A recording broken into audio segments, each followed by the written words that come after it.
The Cryasi arena was built for one thing: death. Yet on this day, it wasn't a warrior or beast standing in the center pit. Around her, alien nobles whispered in amusement. To them, she was nothing more than prey, a specimen from a backwater world. But when they unleashed their albino killing wolf, a creature that had never lost, something happened that would shake the entire galaxy. Because what Lisa did next would make every species question what human really meant. If that opening already has you wondering how an 8-year-old could change the fate of 2 civilizations, stick around. This story will make you rethink what power really looks like. So hey, hit that like button if you love a good Humanity F yeah moment, subscribe for more cinematic sci-fi stories like this, and share it with someone who still believes kindness isn't a weapon. The Cryasi arena was silent, the kind of silence that feels heavy, like even the air was holding its breath. In the center, under the harsh white lights, stood a small human child, 8 years old, tangled brown hair, dust on her cheeks. Her name was Lisa. Commander Thexar dragged her by the arm toward the center pit, his claws clicking against the metal floor. Around them, hundreds of alien nobles leaned forward from their tiered seats, their translucent eyes glinting with anticipation. This was not entertainment. This was demonstration. Thexar's way of proving that humans, those loud, fragile newcomers to the Galactic Council, were nothing but soft creatures pretending to be brave. When Thexar threw the child down, she didn't cry, didn't scream, just sat there, legs crossed, watching him with those stubborn human eyes. "Behold," Thexar said, spreading all 4 of his arms wide, "the human species, so bold in their words, so delicate in their flesh." He paused, letting his voice echo.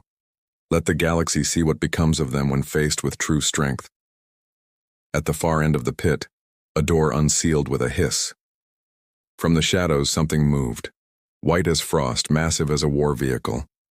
Snowfang, the Cryasi's greatest weapon. An albino wolf, engineered for combat and execution, 12 feet tall at the shoulder, jaws large enough to swallow a human whole. Its eyes glowed red like molten glass. Thexar gestured grandly. "In 3 centuries," he boasted, "no creature has survived more than 40 seconds against him." Lisa looked up at the beast, and then she tilted her head, as if studying a big, confused puppy. "You're a big dog," she said softly. The nobles laughed, a chorus of chittering voices. Thexar smirked. The last words of a child. He raised his hand. The energy barrier around the pit shimmered blue. Snowfang's restraints clicked open. The beast lunged. The audience leaned forward, expecting blood, expecting the end. But Lisa didn't run. She didn't even flinch. Instead, she lifted her hand like a teacher scolding a naughty pet and shouted, "Sit!" The command cut through the air, sharp, clear, confident. Snowfang froze mid-lunge. Its claws skidded against the floor, scraping sparks. It landed inches from the girl, nostrils flaring. Confusion flickered in its glowing eyes. "Good boy," Lisa said, her tone suddenly gentle. She smiled. That small, fearless human smile. "Now, paw?" A murmur rippled through the crowd. And then the impossible happened. The monster, the legend, slowly lifted one massive paw and placed it in her tiny hand. Gasps echoed from every tier of the arena. Even Thexar took a step back, his throat membranes pulsing in disbelief. "Impossible," he muttered. Lisa laughed, the sound light and pure. "You're not bad, are you? You're just lonely." Snowfang's head tilted. For the first time in its engineered life, the beast hesitated to kill. Thexar's amusement curdled into fury. He slammed a clawed hand onto his control panel. The pain collar embedded in Snowfang's neck flared red, sending electricity surging through its body. The wolf howled, collapsing to its knees. Lisa's smile vanished. Her eyes widened in shock, then narrowed with anger. "Stop it, you're hurting him." When Thexar ignored her, she turned, not away but toward him. She charged. Her small fists pounded against the invisible energy wall separating them. "Stop hurting him," she screamed, her voice cracking with tears. "He's a good boy." Thexar froze. He'd seen prey beg before. He'd seen fear. But this defiance, this fury from something so small, it unsettled him. The arena fell silent again. The crowd's laughter had died. Every alien eye was fixed on that trembling, furious child standing between a monster and its master. And then, a low, distant rumble, metal groaning. The ceiling vibrated. Lisa looked up. "I told you my dad would be mad." Thexar blinked. "You're... what?" The ceiling exploded. A human battlecruiser, massive, black, and gleaming, tore through the clouds above the arena. The UHS Determination, thought destroyed weeks ago. Its weapon bays were open, glowing like the eyes of an avenging god. Thexar's communicator crackled. A human voice thundered through every speaker in the arena. "You have 10 seconds to step away from my daughter." It was calm, cold, absolutely lethal. Thexar's mandibles clicked nervously. He reached for his weapon. A blast of light disintegrated the control device in his hand. Another shot vaporized the turrets surrounding the arena. A third strike dropped the pit barriers. Lisa spun and ran, not away but straight to Snowfang. The creature still trembled from the pain shocks. She wrapped her arms around its massive head. "It's okay," she whispered. "You're safe now." The wolf's breathing slowed. Its eyes, once glowing red with rage, dimmed to a soft amber. It made a low, uncertain sound, half growl, half sigh, and then carefully curled its massive body around her, shielding her from the chaos. All across the stands, the Kriasi delegates could only stare. Their experiment had failed. Their proof of human weakness had become the most terrifying proof of human strength. Compassion. The air inside the arena shimmered with heat from the battlecruiser's weapons.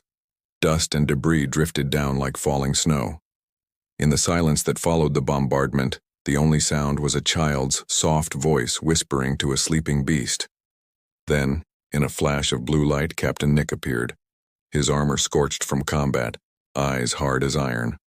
The Marines fanned out behind him, weapons raised, scanning every hostile signature. But Nick wasn't looking at the aliens. He was looking for one thing. Lisa! Her head snapped up. She blinked through the haze and smiled. "Daddy." He exhaled, just once, relief and fury tangled in that single breath. Then his gaze shifted to the creature curled protectively around his daughter. His jaw tightened, weapon lowering slightly. The great albino wolf raised its head, meeting his eyes. No growl, no threat, just quiet understanding. Lisa patted Snowfang's neck. "He's not bad," she said softly. "They made him bad." Nick's tactical brain analyzed the situation in seconds. Power signatures, life readings, potential traps. Everything pointed to a massacre waiting to happen. And yet, his daughter's voice held the kind of certainty that made battle plans meaningless. "Copy that," he said into his comm. "Medical team to my position, bring veterinary protocols." The Marines hesitated. "Sir, veterinary?" "You heard me," Nick snapped. "We're bringing home a dog." From the viewing decks above, Commander Thexar stumbled to his feet, disbelief twisting across his mandibles. "You can't take him. He is Kriasi property." Nick turned to face him, rifle still smoking from the previous blast. "You tortured a sentient being. You tried to murder my daughter." He took a step forward, voice low and cold. "You're done." Thexar opened his mouth to protest, but Nick raised his rifle again, not to kill, but to project. A live holographic feed appeared midair, the Galactic Council's crest flickering in gold. "This is Captain Nicholas Hayes of the United Human Fleet," he announced. "Submitting visual evidence of Kriasi war crimes and violations of sentient rights accords. Recommend immediate enforcement action." Every alien in the arena froze, because when humans said recommend, it usually meant run.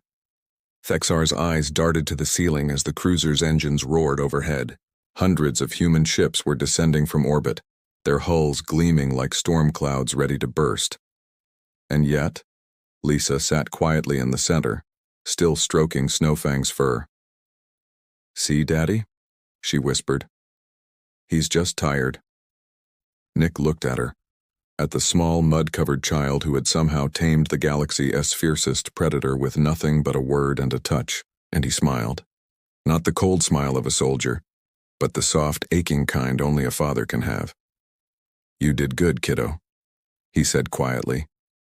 When the Galactic enforcers arrived through the jump gate, they found a sight that didn't match any combat report. No battlefield, no slaughter. Just a child sitting beside a creature that once symbolized terror, now sleeping peacefully with its head in her lap. Hours later, as the arena was secured and the Creasy officials detained, Nick knelt beside his daughter.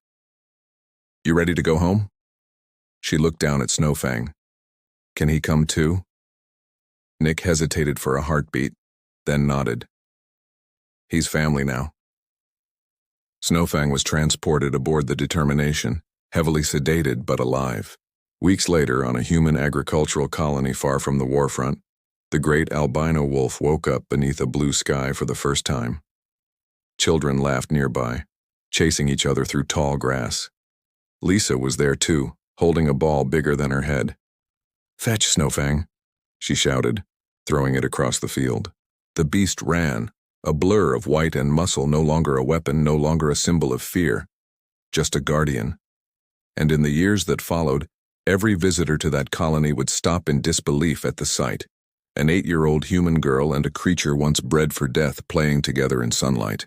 The Creasy had set out to prove humanity was weak. But instead, they'd learned a truth that would echo across galaxies. Humans didn't just fight to survive. They fought to protect. And they protected everything they loved, no matter what it looked like. Even a monster. Even an enemy. Even something the rest of the galaxy had already given up on. Because for humanity, mercy wasn't a weakness. It was the most dangerous weapon of all. And that is how an 8-year-old human girl rewrote an entire chapter of galactic history. What the Creasy called an experiment became a legend, a story whispered in alien academies, taught to commanders and diplomats alike. A reminder that the most powerful force in the universe isn't a technology, or armies, or fear. It's empathy. Lisa grew up on that colony. Snowfang became its protector. And somewhere deep in the stars, every species remembered the day they fed a child to a monster, and the monster chose to love her instead. If this story moved you even a little, make sure to like, subscribe, and share it with someone who believes kindness still wins. Because sometimes the smallest human heart can change the biggest universe.